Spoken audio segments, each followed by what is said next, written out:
সে শবে কদরের নামাজ কত রাকাত, নিয়ত কিভাবে করব, কি কি স্পেশাল আমল আছে? শবে কদরের ভাগ্য পরিবর্তনের জন্য স্পেশাল কিছু আমল বলুন। লাইলাতুল কদর বা শবে কদর যেটাকে আমরা বলি, এই লাইলাতুল কদরে দাঁড়িয়ে বেশি বেশি নফল নামাজ পড়বো আমরা। দীর্ঘ রুকু, দীর্ঘ সিজদা, দীর্ঘ কেরাতে, দীর্ঘ স্থিরতার সাথে, সৌন্দর্যের সাথে। তো কোরআন তেলাওয়াত বেশি বেশি করা, দোয়া করা, জিকির আজকার করা, আল্লাহর কাছে আল্লাহর স্মরণ করা, এগুলোর মধ্য দিয়ে আমরা রাতকে কাটাবো। লাইলাতুল কদরে বিশেষ আমল বলতে একটা দোয়াই শুধু হাদিস দ্বারা আমরা জানতে পারি, সেটা হলো নবী করিম সাল্লাল্লাহু আলাইহি সাল্লাম মা আয়েশা রাদিয়াল্লাহু তাআলা আনহাকে শিখিয়েছেন যে লাইলাতুল কদর পেলে তিনি যেন এই দোয়া পড়েন, আল্লাহুম্মা ইন্নাকা আফুউন তুহিব্বুল আফওয়া ফা'ফু আন্নী। আল্লাহ, আপনি ক্ষমাশীল, ক্ষমাশীলতাকে আপনি পছন্দ করেন, অতএব আমাকে ক্ষমা করুন। এই দোয়া আমরা বেশি বেশি পড়বো। এর বাইরে লাইলাতুল কদরের বা শবে কদরের আলাদা কোনো নামাজের ফরম্যাট নাই যে এত সংখ্যক রাকাত পড়তে হবে এবং প্রথম রাকাতে অমুক সূরার সাথে অমুক সূরা এতবার, দ্বিতীয় রাকাতে তমুক সূরা এতবার, এরকম কোনো বাধ্যবাধকতা নেই। যে কোনো সূরা দিয়ে অন্য যে কোনো সাধারণ নামাজের মতো করে আমরা লাইলাতুল কদরের নামাজ পড়তে পারি। আর এর জন্য আলাদা কোনো নিয়ত নেই যে নাওয়াইতু আন উসাল্লিয়া সালাত লাইলাতুল কদর বা লাইলাতুল কদর নামাজ পড়ছি, এরকম কোনো আলাদা নিয়ত দরকার নেই। আমি লাইলাতুল কদরে পড়ছি, আমার মাথায় আছে, এটুকুই নিয়ত ইনশাআল্লাহ যথেষ্ট হবে এবং সুন্দরভাবে সালাত আদায় করে নামাজ পড়াটাই হলো গুরুত্বপূর্ণ। শবে কদরের ভাগ্য পরিবর্তনের জন্য স্পেশাল কিছু আমল বলুন। লাইলাতুল কদরে গুরুত্বপূর্ণ বিষয়গুলো ধার্য হয়। আল্লাহ তাআলা সূরা দুখানের একেবারে শুরুতে বলেছেন, ফিহা ইউফরাকু কুল্লু আমরিন হাকিম। লাইলাতুল কদরে সব গুরুত্বপূর্ণ বিষয়গুলোকে ধার্য করা হয়।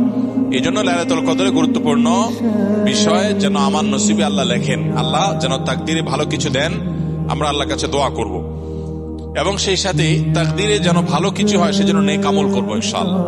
যে যত বেশি নেক আমল করবে এবং যে যত বেশি গুনাহ থেকে বেঁচে থাকবে, আল্লাহ তাআলা তার জন্য তত বেশি অকল্যাণের ফয়সালা, ভালোর ফয়সালা করবেন।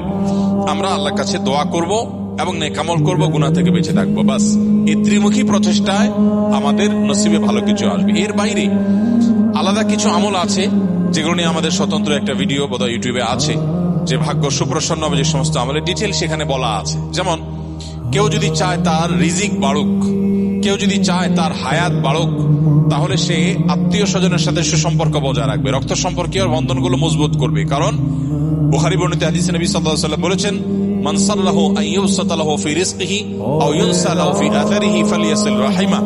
যে চায় তার রিজিক প্রশস্ত হোক, তার হায়াত বাড়ুক, বরকত হোক, তাহলে সে যেন তার রক্ত সম্পর্কীয় সম্পর্কগুলো বাড়ায়। ঠিক তেমনি ভাবে জীবনে বারাকা লাভের যে সমস্ত উপায়গুলো আছে, যে কোনো কাজ বিসমিল্লাহ দিয়ে শুরু করা, কুল্লু আমরিন যী বালিন লাম ইউবদা বিবিসমিল্লাহি ফাহুয়া আবতার আও আকতা আও কামা ওয়ারাদা ফিল হাদিস। কোন গুরুত্বপূর্ণ কাজ আল্লাহর নাম নিয়ে শুরু করলে সেখানে বরকত হয়। অতএব আমার নসিবে ভালো কিছু হওয়ার জন্য এই আমার হাদিস বর্ণিত আমলগুলোকে আমরা ফলো করতে পারি।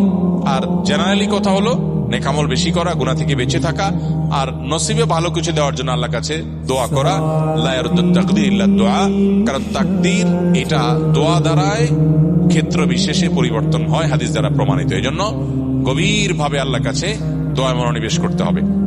রমজানের শেষ দশকের জন্য বিস্তারিত কিছু আমল বলুন। রমজানের শেষ দশকের বিশেষ আমল নবী করিম সাল্লাল্লাহু আলাইহি সাল্লামের জীবনী থেকে যেটা আমরা প্রায়, সেটা হলো যে আম্মা আয়েশা রাদিয়াল্লাহু তাআলা আনহা থেকে বর্ণিত, নবী করিম সাল্লাল্লাহু আলাইহি সাল্লাম রমজানের শেষ দশক যখন শুরু হতো তখন তিনি কি করতেন? কানান নবী